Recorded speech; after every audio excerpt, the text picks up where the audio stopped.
आपके savings account में कुछ एक्स्ट्रा कैश पड़ा है और सोच रहे हैं कि उसे कुछ महीनों के लिए कहाँ इन्वेस्ट करें। दो नाम दिमाग में आते हैं, लिक्विड फंड्स और आर्बिट्राज फंड्स। लेकिन आपके लिए कौन सा बेहतर है? चलिए फटाफट पता लगाते हैं। तो सवाल यही है कि शॉर्ट टर्म के लिए अपना पैसा कहाँ रखें, और इसका जवाब पता है कहाँ छिपा है? आपके टैक्स स्लैब में। सबसे पहले लिक्विड फंड्स। इन्हें आप अपने इन्वेस्टमेंट का सेविंग्स अकाउंट समझिए। ये बहुत ही सेफ, शॉर्ट टर्म सरकारी बॉन्ड्स वगैरह में इन्वेस्ट करते हैं। मतलब रिस्क 0 के बराबर और लिक्विडिटी इतनी कि पैसा अगले ही दिन आपके अकाउंट में आ सकता है। और अब आते हैं आर्बिट्रेज फंड्स पर। इनका काम करने का तरीका थोड़ा अलग है। सोचो, एक ही चीज दो बाजारों में अलग अलग दाम पर है।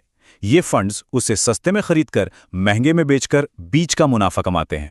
और यहां आता है असली ट्विस्ट। ये हैं तो बड़े सेफ, पर इन पर टैक्स लगता है इक्विटी फंड्स की तरह।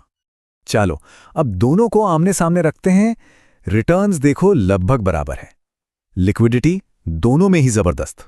लेकिन असली कहानी और असली गेम जो है ना, वो है टैक्सेशन का। और यही वो चीज है जो आपका फैसला बदल सकती है।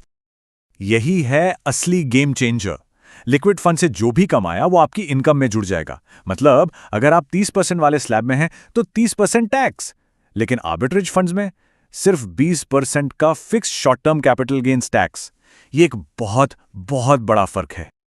तो मतलब साफ है, अगर आप 20 या 30% वाले टैक्स ब्रैकेट में आते हैं तो आर्बिट्राज फंड्स आपकी सीधी सीधी टैक्स की बचत करवा रहे हैं।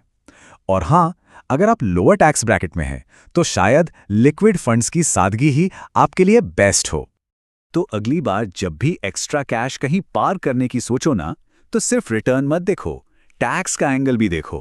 कहीं ऐसा तो नहीं कि आप ज्यादा टैक्स देकर अपना ही पैसा गंवा रहे हो।